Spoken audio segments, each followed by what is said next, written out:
6 साल का गैप और स्पाउस वीजा क्या यूके दे रहा है? मैंने मार्केट में सुना है कि 6 साल के गैप में स्पाउस की फाइल ना डाली जाए, वीजा नहीं आना, क्योंकि इतने गैप के साथ हम वैसे के मन में आएगा कि स्पाउस जो है वो सिर्फ काम करने के लिए जा रहा है और वाइफ को सपोर्ट करने के लिए नहीं जा रहा।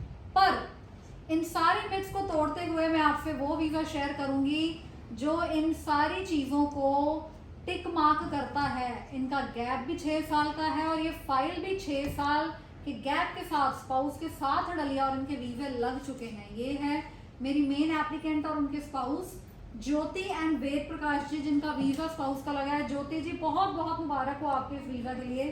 वेद प्रकाश जी आपको भी बहुत मुबारक हो। और 2-3 चीज़ें मैं जो इम्पोर्टेंटली शेयर करूंगी कि यूके में जो आज टाइटनेस चल रही है वो स्पाउस को लेके चल रही है, और अगर गैप है तो फाइल को बहुत ध्यान से डालें। एजेंट की चुनाव ध्यान से करें जो आपकी फाइल में बहुत ध्यान से कागज़ों को लगाए, क्योंकि हमेशा से शुरू से मैंने देखा, मैं बहुत सालों से फाइल करती आ रही हूँ, जो टेक्निकलिटी होती है फाइल की वो सबसे ज़्यादा होती है यूके में। बहुत बारीक से बारीक चीज़ भी वीज़ा ऑफिसर पकड़ लेता है, और अगर कोई भी गड़बड़ पकड़ी जाए तो रिफ्यूज़ल लेटर में इतना बड़ा चिट्ठा लिख के आ जाता है। और जब मैंने ज्योति की फ़ाइल डालनी थी, मुझे स्ट्रिक्टली बोला गया था फ्रॉम द यूनिवर्सिटी कि ये फ़ाइल जो है सिंगल एप्लीकेंट के तौर पे डाली जाए, with this much gap spouse visa ना डाला जाए, वीज़ा नहीं लगेगा। But I went against them. मैंने क्योंकि इनको कमिटमेंट करी थी कि ये फाइल हम स्पाउस में डालेंगे और ये वीज़ा लगा। I am really really really very happy, क्योंकि ये तगमा है मेरे लिए भी एक, और मुझे भी, मैं जब बहुत बुजुर्ग हो जाऊंगी, मैं कुछ चंद केसों को याद करूंगी तो उनमें ये रहेंगे ये। तो ज्योति आपको कैसा लग रहा है वीज़ा लेके? बहुत खुशी हो रही है वीज़ा देख के। वीज़ा मिल गया, पर थोड़े डाउट थे, पता नहीं स्पाउस वीज़ा आएगा कि नहीं। और बीटी कंसल्टेंट ने बहुत मेहनत की है, उन्होंने आपने खुद फाइलिंग की, एक एक डॉक्यूमेंट्स बहुत ही डीपली केयरली चेक किया, और हम आपके बहुत बहुत थैंकफुल है कि हमारा वीज़ा लग गया। ਸਾਰੇ ਵਿਊਅਰਸ ਨੂੰ ਮੈਂ ਨਿਖਿਲ ਸਰੀਨ ਬੀਟੀ ਕੰਸਲਟੈਂਟਸ ਵੱਲੋਂ ਪਿਆਰ ਭਰੀ ਸਤਿ ਸ਼੍ਰੀ ਅਕਾਲ ਜੀ ਸਾਰਿਆਂ ਨੂੰ। ਮੈਂ ਇਸ ਵੀਜ਼ਾ ਬਾਰੇ ਇੱਕ ਗੱਲ ਜ਼ਰੂਰ ਕਹਿਣਾ ਚਾਹੂੰਗਾ ਕਿ ਇੰਡੀਵਿਜੂਅਲ ਕੇਸਿਸ ਜਿਹੜੇ ਨੇ ਯੂਕੇ ਦੇ ਵਿੱਚ ਅਸੀਂ ਸਟੱਡੀ ਵੀਜ਼ਾ ਜਦੋਂ ਕਰਦੇ ਹਾਂ, ਨੋ ਡਾਊਟ ਉਹਦੇ 'ਚ ਵੀ ਚੈਲੰਜਸ ਹੁੰਦੇ ਨੇ, ਐਸਾ ਨਹੀਂ ਕਿ ਉਹਦੇ ਵਿੱਚ ਚੈਲੰਜਸ ਨਹੀਂ ਹੁੰਦੇ। ਬਟ ਜਦੋਂ ਸਪਾਊਸ ਦੀ ਗੱਲ ਆ ਜਾਂਦੀ ਹੈ ਤੇ ਜਿਹੜਾ ਫਾਈਲ ਹੈ ਉਹ ਇੱਕ ਤਰੀਕੇ ਨਾਲ ਇੱਕ ਕੇਸ ਨਹੀਂ ਹੈ, ਉਹ ਦੋ ਬਣ ਜਾਂਦੇ ਨੇ। ਤੁਹਾਨੂੰ ਇੱਕ ਜਗ੍ਹਾ ਜਸਟੀਫਾਈ ਐਮਬੈਸੀ ਨੂੰ ਕਰਨਾ ਪੈਂਦਾ ਹੈ ਕਿ ਸਟੂਡੈਂਟ ਕਿਉਂ ਜੈਨੂਇਨ ਸਟੂਡੈਂਟ ਹੈ, ਕਿਉਂ ਉਹ ਜੈਨੂਇਨਲੀ ਪੜ੍ਹੇਗਾ ਕਰੇਗਾ, ਉਹਦੀ ਤਾਂ ਚਲੋ ਸਾਰੀ ਗੱਲ ਕਰਨੀ ਹੈ। ਨਾਲ ਜਿਹੜਾ ਸਪਾਊਸ ਹੈ ਉਹਦਾ ਵੀ ਜਿਹੜਾ ਆਪਣੇ ਆਪ ਨੂੰ ਪ੍ਰੂਵ ਕਰਨਾ ਬਹੁਤ ਰਹਿੰਦਾ। ਇਸ ਪੂਰੇ ਕੇਸ ਦੇ ਵਿੱਚ ਕਿਉਂਕਿ ਸ਼ੁਰੂ ਤੋਂ ਅਸੀਂ ਨਿਭਾ ਰਹੇ ਹਾਂ, ਔਰ ਇੱਥੇ ਸਾਡੀ ਕੰਪਨੀ 'ਚ ਖਾਸੀਅਤ ਹੈਗੀ ਹੈ ਕਿ ਮੈਂ ਤੇ ਅਦਿਤੀ ਮੈਮ ਮਿਲ ਕੇ ਸਟੂਡੈਂਟ ਦੇ ਡਾਇਰੈਕਟ ਟੱਚ 'ਚ ਰਹਿੰਦੇ ਹਾਂ। ਇੱਥੇ ਉਹ ਵਾਲੀ ਗੱਲ ਨਹੀਂ ਹੈ ਕਿ ਕਲਾਇੰਟ ਆਇਆ ਹੈ ਔਰ ਉਹ ਚਲੋ ਇੱਕ ਕਦੀ ਕੋਈ ਮੀਟਿੰਗ ਹੋ ਗਈ ਹੈ ਡਾਇਰੈਕਟਰ ਦੇ ਨਾਲ, ਅਦਰਵਾਈਜ਼ ਉਹਨੂੰ ਕੋਈ ਪਤਾ ਨਹੀਂ। ਸਾਡੇ ਸਟੂਡੈਂਟ ਨੂੰ ਹਰ ਤਰ੍ਹਾਂ ਦੀ ਜਾਣਕਾਰੀ, ਇਨਫੈਕਟ ਅਸੀਂ ਤਾਂ ਆਪਣੇ ਸਟੂਡੈਂਟ ਦੇ ਪਿੱਛੇ ਇੰਨਾ ਪੈ ਜਾਂਦੇ ਹਾਂ ਇੰਟਰਵਿਊ ਦੇ ਵਿੱਚ, ਰਿਸਰਚ ਦੇ ਵਿੱਚ, ਕਿ ਸਾਡਾ ਸਟੂਡੈਂਟ ਸਾਡੇ ਤੋਂ ਜ਼ਿਆਦਾ, ਕਿਉਂਕਿ ਦੇਖੋ ਉਹਨੇ ਆਪਣੇ ਇੱਕ ਕੇਸ ਬਾਰੇ ਜਾਣਕਾਰੀ ਰੱਖਣੀ ਹੈ ਔਰ ਅਸੀਂ ਕਾਫੀ ਕੇਸਿਸ ਬਾਰੇ ਜਾਣਕਾਰੀ ਰੱਖਣੀ ਹੈ, ਤਾਂ ਕਿਤੇ ਜਸਟੀਫਾਈਡ ਹੋ ਜਾਂਦਾ ਕਿ ਸਾਡਾ ਸਟੂਡੈਂਟ ਆਪਣੇ ਪੂਰੇ ਪ੍ਰੋਫਾਈਲ ਬਾਰੇ ਸਾਡੇ ਤੋਂ ਵੀ ਜ਼ਿਆਦਾ ਜਾਣਨ ਲੱਗ ਜਾਂਦਾ, ਜਿਹਦੀ ਸਾਨੂੰ ਖੁਸ਼ੀ ਹੈ। ਨੋਰਮਲੀ ਏਜੰਟਸ ਨਹੀਂ ਚਾਹੁੰਦੇ ਕਿ ਉਹਨਾਂ ਦਾ ਕਲਾਇੰਟ ਜ਼ਿਆਦਾ ਇੰਟੈਲੀਜੈਂਟ ਬਣੇ, ਜ਼ਿਆਦਾ ਕੇਸ ਬਾਰੇ ਜਾਣਕਾਰੀ ਰੱਖੇ, ਬਟ ਸਾਡਾ ਇੱਕ ਅਪਰੋਚ ਡਿਫਰੈਂਟ ਹੈਗੀ ਹੈ ਕਿ ਸਾਡਾ ਜਿਹੜਾ ਕਲਾਇੰਟ ਹੈ ਉਹਨੂੰ ਪ੍ਰੋਪਰ। ਮੈਨੂੰ ਹਜੇ ਵੀ ਚੰਗੀ ਤਰ੍ਹਾਂ ਯਾਦ ਹੈ ਜਦੋਂ ਇਹ ਫਾਈਲ ਅਸੀਂ ਅਪਲਾਈ ਕਰ ਦਿੱਤੀ ਤੇ ਉਸ ਵੇਲੇ ਵੇਦ ਪ੍ਰਕਾਸ਼ ਜੀ ਜੋ ਹਸਬੈਂਡ ਨੇ ਜੋਤੀ ਜੀ ਦੇ, ਉਹਨਾਂ ਨੂੰ ਵੀ ਇੱਕ ਗੱਲ ਕਹੀ ਗਈ ਕਿ ਤੁਹਾਡੀ ਵੀ ਇੰਟਰਵਿਊ ਹੋ ਸਕਦੀ ਹੈ, ਮਨਾ ਕੋਈ ਨਹੀਂ, ਐਮਬੈਸੀ ਦੀ ਤੁਸੀਂ ਬਾਂਹ ਨਹੀਂ ਫੜੀ ਹੋਈ, ਵੀਜ਼ਾ ਆਫਿਸਰ ਨੂੰ ਕੋਈ ਰੋਕ ਨਹੀਂ ਸਕਦਾ ਫੋਨ ਮਿਲਾਉਣ ਤੋਂ ਜਾਂ ਇੰਟਰਵਿਊ ਦੂਸਰੇ ਕਿਸੇ ਮੀਡੀਅਮ ਤੋਂ ਕੰਡਕਟ ਕਰਨ ਦੀ। ਤੋ ਇੱਕ ਜਿਹੜਾ ਵੀਜ਼ਾ, ਜਿਹੜਾ ਮੈਂ ਕਹੂੰਗਾ ਕਿ ਇਹ ਵੀਜ਼ਾ ਅਸੀਂ ਅਪਲਾਈ ਕਹਿਣਾ ਰੋਂਗ ਵਰਡ ਹੋਏਗਾ, ਇਹ ਵੀਜ਼ਾ ਨਿਭਾਇਆ ਹੈ ਅਸੀਂ, ਇਹਨੂੰ ਨਿਭਾਇਆ ਗਿਆ proper. It's like it's a process. You can't say that it was just filing 5 documents, you lodged it and the visa has come, it's not like that. We have worked on it, and best part is teamwork. Client भी चंगा होना चाहिए जी। मैं सारे clients ਨੂੰ ਮਾੜਾ ਹੀ ऐसा word नहीं मैं कोई यूज़ कर रहा, but client ਦਾ cooperative होना बहुत ज़रूरी है। ਹੁਣ मैं समझदा ਹਾਂ कि husband wife ने as a couple ਸਾਡੇ ਤੇ blind faith ਕੀਤਾ, ਸਾਨੂੰ ਪੂਰੀ ਤਰ੍ਹਾਂ ਕੋਆਪਰੇਟ ਕੀਤਾ। ਦੇਖੋ ਕਈ ਵਾਰੀ ਮੈਂ ਹਾਸੀ ਦੀ ਗੱਲ ਕਰ ਦਿੰਦਾ, ਕਈ ਵਾਰੀ ਕਲਾਇੰਟ ਦਾ ਵੀਜ਼ਾ ਲੱਗ ਜਾਂਦਾ, ਉਹ ਕਹਿੰਦਾ ਵੀਜ਼ਾ ਤੁਸੀਂ ਲਗਵਾਤਾ ਪਰ ਤੁਸੀਂ ਦੌੜਾਉਂਦੇ ਬਹੁਤ ਹੋ, ਇਹ ਲੈ ਕੇ ਆ ਉਹ ਲੈ ਕੇ ਆ, ਕੀ ਕਰੀਏ? ਜੇ ਅਸੀਂ ਇਨਕੰਪਲੀਟ ਫਾਈਲ ਦੇ ਦਿੰਦੇ ਆ ਵੀਜ਼ਾ ਆਫਿਸਰ ਨੂੰ, ਕੱਲ ਨੂੰ ਕੋਈ ਅਭੀ ਨਵੀ ਹੋ ਜਾਵੇ, ਕੀ ਕਰਾਂਗੇ? ਤੁਹਾਡੇ ਲਾਈਫ ਕਰੀਅਰ ਦਾ ਸਵਾਲ ਹੈ, ਤੁਹਾਡਾ ਪੂਰਾ ਫਿਊਚਰ। ਹੁਣ ਅੱਜ ਇੱਕ ਨੋਟਵਰਦੀ ਗੱਲ ਮੈਂ ਇੱਥੇ ਹੋਰ ਸ਼ੇਅਰ ਕਰਨਾ ਚਾਹੂੰਗਾ। ਜੋਤੀ ਜੀ ਨੇ, ਜੋ ਇਹਨਾਂ ਦਾ ਪ੍ਰੋਫਾਈਲ ਹੈ, ਹਸਬੈਂਡ ਜਿਹੜੇ ਨੇ ਵੇਦ ਪ੍ਰਕਾਸ਼ ਜੀ, ਇਹ 2010 ਪਾਸ ਆਊਟ ਨੇ। ਅੱਜ 12 ਸਾਲ ਦਾ ਤਾਂ ਇਹਨਾਂ ਦਾ ਗੈਪ ਬਣ ਰਿਹਾ। ਸੋ ਮੈਂ ਉਹੀ ਗੱਲ ਨੂੰ ਰਿਪੀਟ ਕਰ ਰਿਹਾ ਕਿ ਬੇਸਿਕਲੀ ਇਹ ਮੇਰੇ ਲਈ ਦੋ ਸਟੂਡੈਂਟਸ ਹੀ ਨੇ ਇਕੱਠੇ ਬੈਠੇ ਹੋਏ ਇੱਕ ਤਰੀਕੇ ਨਾਲ। ਮੈਂ ਨਹੀਂ ਕਹਿ ਸਕਦਾ ਕਿ ਮੈਂ ਸਿਰਫ ਇੱਕ ਸਟੱਡੀ ਵੀਜ਼ਾ ਲਗਵਾਇਆ ਤੇ ਦੂਸਰਾ ਜਿਹੜਾ ਹੈ ਐਜ਼ ਅ ਬੋਨਸ ਮੈਨੂੰ 1+1 फ्री नहीं मिला। We have earned both of the visas। बिल्कुल, क्योंकि एम्बेसी को ये लगना चाहिए कि ये दोनों वहाँ जा रहे हैं सिर्फ इनकी पढ़ाई के लिए, ना कि पैसा कमाने के लिए, जो कि पंजाब में एक मिथ बन चुकी है एम्बेसी के मन में भी कि स्पाउस जा रहा है मतलब इसने काम ही करना है वहाँ जाके। तो वो नहीं लगना चाहिए। जैसे सर ने बोला कि वेद प्रकाश जी का 12 साल का गैप था, पर हमने उसको जस्टिफाई किया है कि वो इंडिया में क्या कर रहे हैं, वो यूके जाके क्या करेंगे और आगे इनका फ्यूचर में क्या विजन है अपनी वाइफ को लेके, वो क्लैरिटी हमने दी है।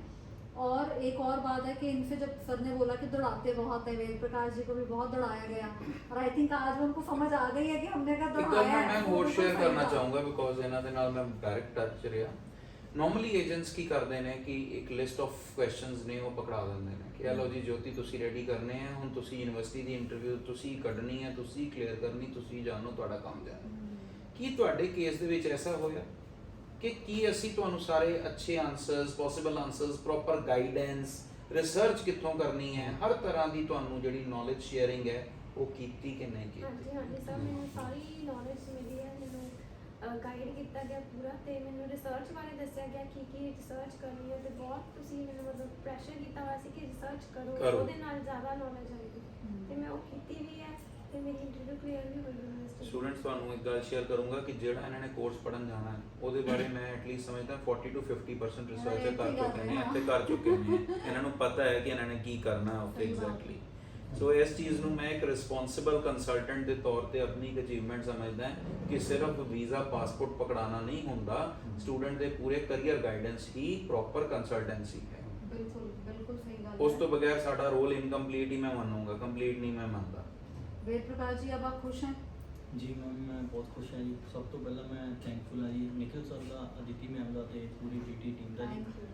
ਤੇ ਇਨੀ ਸਾਡਾ ਵੀਜ਼ਾ ਗ੍ਰਾਂਟ ਕਰਾ ਕੇ ਦਿੱਤਾ ਤੇ ਮੇਰਾ ਵਰਕ ਐਕਸਪੀਰੀਅੰਸ ਵੀ ਕਾਫੀ ਕੰਪਲਿਕੇਸ਼ਨ ਸੀਗੀਆਂ यस। ਤੇ ਇਨੀ ਉਹ ਵੀ ਸਾਰਾ ਕੁਝ ਮੈਨੂੰ ਵਧੀਆ ਕਰਵਾ ਕੇ ਦਿੱਤਾ ਤੇ ਅੱਜ ਸਾਡਾ ਵੀਜ਼ਾ ਸਾਡੇ ਹੱਥ 'ਚ ਹੈ ਜੀ ਤੇ ਮੈਡਮ ਨੇ ਸਾਨੂੰ ਵੀਜ਼ਾ ਗ੍ਰਾਂਟ ਕਰਾ ਦਿੱਤਾ। मैं बहुत बहुत ਤੁਹਾਡੇ ਨਾਲ ਫਾਦਰ ਸਾਹਿਬ ਨੇ ਤੁਹਾਡੇ? हाँ जी सर, इनके फादर साहब जब मेरे को पहली बार मिले थे, इन्होंने पहले किसी और एजेंट को फाइल दी हुई थी, हाँ जी। तो इनको ये डर था कि भाई उत्थे मेरा टाइम वेस्ट हो गया। सर वो की सी थोड़ा वक्त जाया होया, हाँ जी। ऑफर आई नहीं आई? ਹਾਂਜੀ ਮੈਡਮ, ਜੋ ਪਹਿਲੀ ਦਫਾ ਜਦੋਂ ਅਸੀਂ ਅਪਲਾਈ ਕੀਤਾ ਤੇ ਦੇਖਦੇ ਸੀਗੇ, ਫਿਰ ਇੱਕ ਮਿਲਿਆ ਤੇ ਉਹਦੇ ਕੁਝ ਲਾ ਦਿੱਤਾ, ਪਾਸਪੋਰਟ ਲਾਤਾ ਤੇ ਉਹ 15 ਦਿਨ ਦੇ ਵਿੱਚ ਕਹਿੰਦਾ ਵੀ ਸਾਡੀ ਹਫ਼ਤੇ ਦੇ ਵਿੱਚ ਆ ਜਿਹੜੀਆਂ ਤੁਹਾਡੀ ਦੂਸਰੀ ਅਪਰੂਵਲ ਆ ਜਿਹੜੀਆਂ, ਮਹੀਨਾ ਲੱਗ ਗਿਆ, ਫਿਰ 1.5 ਮਹੀਨਾ ਲੱਗ ਗਿਆ, 2 ਮਹੀਨੇ ਹੋ ਗਏ।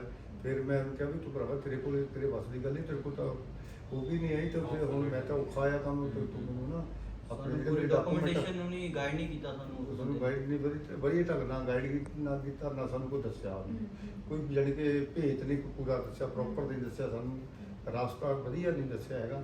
ਤੇ ਬਸ ਲਾਰਾ ਅੱਜ ਆ ਗਿਆ, ਭਲਕੇ ਆ ਗਿਆ, ਪਰਸੋਂ ਆ ਗਿਆ, ਬਸ ਲਾਰੇ ਲੱਗ ਰਿਹਾ ਕਮ ਸੇ ਕਮ 2-2.5 ਮਹੀਨੇ ਤੁਸੀਂ ਤੱਕ ਉਦੋਂ ਜਦੋਂ ਇੱਥੇ ਕੇਸ ਸ਼ਿਫਟ ਕੀਤਾ ਤੁਹਾਨੂੰ ਇੱਥੇ ਪ੍ਰੋਪਰ ਜਾਣਕਾਰੀ ਪੂਰੀ ਮਿਲੀ ਹਰ ਤਰ੍ਹਾਂ ਤੇ ਦੀ? ਪਹਿਲੀ ਦਫਾ ਹੀ ਆਣ ਕੇ ਸਾਨੂੰ ਭਰੋਸਗੀ ਹੋ ਗਈ ਵੀ ਭਰੋਸਾ ਹੋ ਗਿਆ ਵੀ ਮੈਂ ਦੱਸਿਆ ਕਿ ਮੈਡਮ ਨੂੰ ਇੱਦਾਂ ਦਾ ਕਰਕੇ ਪ੍ਰੋਬਲਮ ਆ, ਇੱਦਾਂ ਦਾ ਕਰਕੇ ਆਏ ਜੀ, ਇੱਦਾਂ ਅਸੀਂ ਲਾ ਕੇ ਆਏ ਆ, ਫਿਰ ਦੂਜੀ ਜਗ੍ਹਾ ਤੁਹਾਡੇ ਕੋਲ ਆਉਣ ਲੱਗਿਆ। ਜੋ ਸਾਡੇ ਨਾਲ ਹੋਇਆ ਉਹ ਫਿਰ ਬੀਤੀ ਜੋ ਸੀਗੀ ਉਹ ਦੱਸੀ ਮੈਡਮ ਨੂੰ ਉਹਨਾਂ ਨੂੰ, ਤੇ ਉਸ ਤੋਂ ਬਾਅਦ ਮੈਡਮ ਨੇ ਸਾਨੂੰ ਬਹੁਤ ਵਧੀਆ ਗਾਈਡ ਕੀਤਾ ਔਰ ਹੌਸਲਾ ਦਿੱਤਾ ਕਿ ਤੁਸੀਂ ਕੋਈ ਗੱਲ ਨਹੀਂ ਵੀ ਫਿਕਰ ਨਾ ਕਰੋ, ਕੋਈ ਮੇਰੀ ਕੋਸ਼ਿਸ਼ ਵੱਧ ਤੋਂ ਵੱਧ ਕਰਦੇ, ਵੱਧ ਤੋਂ ਵੱਧ ਕੋਸ਼ਿਸ਼ ਕਰਦੇ हैं।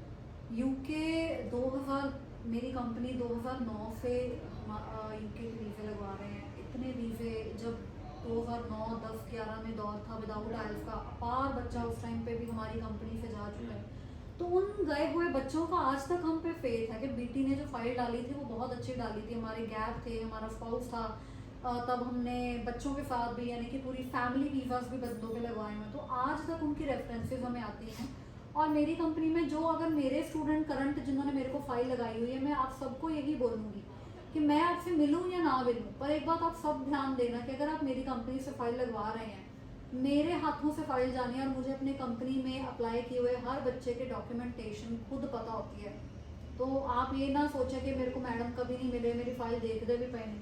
हर फाइल मैंने खुद ही फाइनली क्लोज करके एम्बेसी में डालनी है। सो डोंट वरी, आगे करने वाला भगवान है, देने वाला वही है। ਜੇਕਰ ਤੁਹਾਡਾ ਵੀ ਸਪਾਊਸ ਕੇਸ ਹੈ, ਜੇਕਰ ਤੁਹਾਡੇ ਸਪਾਊਸ ਕੇਸ 'ਚ ਕੰਪਲਿਕੇਸ਼ਨ ਹੈ, ਤੁਹਾਡੀ ਮੈਰਿਜ ਫਰੈਸ਼ ਹੈ ਜਾਂ ਹੋਰ ਕਿਸੇ ਤਰ੍ਹਾਂ ਦੀ ਕੋਈ ਰਿਫਿਊਜ਼ਲ ਦਾ ਸਾਹਮਣਾ ਕਰ ਚੁੱਕੇ ਹੋ, ਪਹਿਲਾਂ ਕੈਨੇਡਾ ਤੋਂ ਰਿਫਿਊਜ਼ਲ ਦਾ ਸਾਹਮਣਾ ਕਰ ਚੁੱਕੇ ਹੋ, ਯੂਕੇ ਵੱਲ ਨੂੰ ਰੁਖ ਕਰ ਲਿਆ, ਜਾਂ ਕੋਈ ਹੋਰ ਵੀ ਤੁਹਾਡੀ ਹੈ, ਤੁਸੀਂ ਸਾਨੂੰ ਸੰਪਰਕ ਕਰ ਸਕਦੇ ਹੋ 9855012606।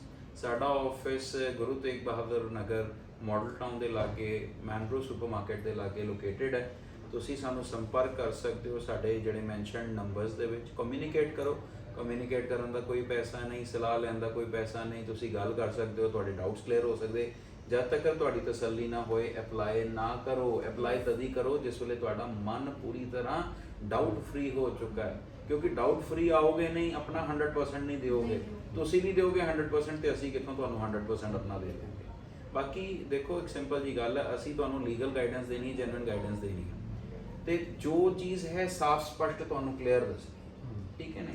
ਸੋ ਇਸ ਚੀਜ਼ ਦਾ ਬਹੁਤ ਵੱਡਾ ਰੋਲ ਹੁੰਦਾ ਅੱਜ ਦੇ ਟਾਈਮ ਦੇ ਵਿੱਚ, ਜਦੋਂ ਇੱਕ ਟਰਾਂਸਪੇਰੈਂਸੀ ਇੱਕ ਬਹੁਤ ਵੱਡਾ ਫੈਕਟਰ ਹੋ ਚੁੱਕੀ ਹੈ। ਸੋ ਉਸ ਚੀਜ਼ ਦਾ ਅਸੀਂ ਤੁਹਾਨੂੰ ਵਾਅਦਾ ਕਰਦੇ ਹਾਂ, ਤੁਹਾਡਾ ਜੋ ਪ੍ਰੋਫਾਈਲ ਹੋਏਗਾ ਉਹਨੂੰ ਜਿੰਨਾ ਜੈਨੂਇਨਲੀ ਅਸੀਂ ਐਮਬੈਸੀ ਦੇ ਸਾਹਮਣੇ ਪੇਸ਼ ਕਰ ਪਾਵਾਂਗੇ, ਅਸੀਂ ਆਪਣੇ ਪੂਰੇ ਐਫਰਟਸ ਉਹਦੇ ਤੇ ਲਗਾਵਾਂਗੇ। ਬਾਕੀ end of the day I can say only that ਅਸੀਂ ਐਫਰਟਸ ਕਰਦੇ ਹਾਂ, ਬਾਕੀ ਕਰਨ ਵਾਲਾ ਰੱਬ ਹੈ। ਉਹਨੇ ਜੇ ਇਹ ਚੀਜ਼ ਨਿਰਧਾਰਿਤ ਕੀਤੀ ਕਿ ਸਾਡੇ ਸਿਰ ਉਹਨੇ ਸਿਹਰੇ ਪਵਾਣੇ ਹੈ, ਤੇ ਮਾਲਿਕ ਦਾ ਸ਼ੁਕਰ ਹੈ ਜੀ। ਐਂਡ ਆਫ ਦ ਡੇ ਮੈਂ ਹੀ ਕਹਿ ਸਕਦਾ ਥੈਂਕ ਯੂ ਗੋਡ, ਤੁਸੀਂ ਸਾਨੂੰ ਇਹ ਵੀਜ਼ਾ ਦਿੱਤਾ, ਤੇ ਥੈਂਕ ਯੂ ਤੁਹਾਨੂੰ, ਤੁਹਾਡੀ ਪੂਰੀ ਫੈਮਿਲੀ ਨੂੰ ਕਿ ਤੁਸੀਂ ਸਾਡੇ ਤੇ ਫੇਥ ਕੀਤਾ। ਅੱਗੇ ਵੀ ਐਸੇ ਪ੍ਰਕਾਰ ਸਾਨੂੰ ਕੇਸਿਸ ਹੋਰ ਰੈਫਰ ਕਰਦੇ ਰਹਿਣਾ ਜੀ। ਅਸੀਂ ਆਪਣੇ ਵੱਲੋਂ 100% ਤੁਹਾਨੂੰ ਵਧੀਆ ਸਰਵਿਸ ਦੇਣ ਦਾ ਵਾਅਦਾ ਕਰਦੇ ਹਾਂ। ਥੈਂਕ और ਯੂ यूके की फाइल हमेशा टाइम मंगती है, टाइम दो। अगर एजेंट ਤੁਹਾਨੂੰ ਕਹਿ ਰਿਹਾ ਕਿ ਟਾਈਮ ਲੱਗਦਾ ਹੈ, ਤਾਂ ਤੁਹਾਨੂੰ ਲੱਗਦਾ ਹੈ ਏਜੰਟ ਜੈਨੂਇਨਲੀ ਟਾਈਮ ਲੈ ਰਿਹਾ ਹੈ। ਆਫਰ ਕਈ ਵਾਰੀ ਐਕਚੁਅਲੀ ਯੂਨੀਵਰਸਿਟੀ ਤੋਂ ਲੇਟ ਹੋ ਜਾਂਦੀ ਹੈ ਔਰ ਪ੍ਰੋਸੈਸ ਨੂੰ ਟਾਈਮ ਲੱਗਦਾ ਹੈ। ਇਟ ਇਜ਼ ਨਾਟ ਦੈਟ ਕਿ ਮਹੀਨੇ 'ਚ, ਕਈ ਏਜੰਟ ਕਹਿ ਦਿੰਦੇ ਨੇ ਮਹੀਨੇ 'ਚ ਬੱਚਾ ਯੂਕੇ, ਇਸ ਤਰ੍ਹਾਂ ਨਹੀਂ ਹੁੰਦਾ। ਕਿਵੇਂ ਯੂਕੇ ਮਹੀਨੇ 'ਚ ਪਹੁੰਚ ਜਾਂਦੇ, ਮੇਰੀ ਸਮਝ ਤੋਂ ਬਾਹਰ ਹੈ। Takes time. ਕੋਆਪਰੇਟ ਕਰੋ ਆਪਣੇ ਏਜੰਟ ਨੂੰ ਐਂਡ ਤਸੱਲੀ ਦੇ ਨਾਲ ਹੀ ਆਪਣੀ ਫਾਈਲ ਅਪਲਾਈ ਕਰੋ। ਐਂਡ ਮੈਨੀ ਕੰਗ੍ਰੈਚੁਲੇਸ਼ਨਸ ਤੁਹਾਨੂੰ। Thank you. Thank you.